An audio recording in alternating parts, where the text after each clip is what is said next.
Okay, round number 2. Suganov versus Ishizawa. Ito po si Noel Zarate para sa PTV4. Atin po sa inyo ng world-class boxing. Nice. Between the Filipino phenom, Reggie Suganov versus Kai Ishizawa. Nice uppercut. Pwede na, pwede na. Left open again on the face. The right hand is still a very deadly weapon para dito kay Suganov. Magpakumpiyansa. Not really solid blows, but those are scoring blows. Mukhang may konting tugo na tayo nakikita dito sa ulo nito si Suganov. There may have been a headbutt somewhere. May headbutt kanina eh. Cut gets bigger if it is a cut at all. Ishizawa still moving forward, trying to control the ring generalship here. Siyempre sa pagbubukas sa round number 2, buhos ka agad ang binigay dito ni Filipino phenom, Reggie Suganov.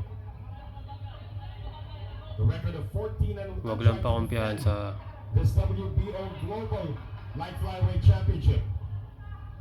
Kapaan na naman silang dalawa rito. Now trying to go for the body, Ishizawa, which could be a good idea against a taller fighter. Tanda po natin that Ishizawa only a shade about 5'1", but he's got a lot of power. Good center of gravity. 5'5" naman po, is the height nitong si Reggie Suganov. Halfway mark of round number 2 scheduled for 12. Now body shots being exchanged by both fighters.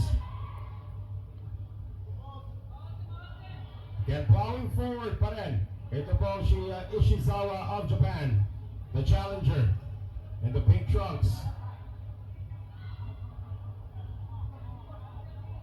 Exchange of jabs.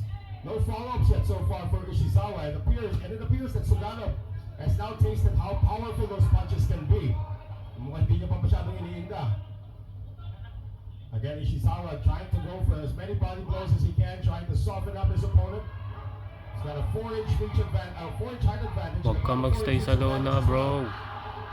Just to the body. Better defense actually here for Ishizawa, pero nakakalusot pa rin. Ito si Suganov as we now enter the final 30 seconds of round number 2. Hirap lang yung sitwasyon ni Suganov kasi na-headbutt siya. Medyo nakakailang sa mata yung dugo. So far the strategy of the Japanese fighters just plow forward and try to go for the body. Final 10 seconds of the round. Still more body shots being thrown by Ishizawa. Closer round, but it still looks like Suganov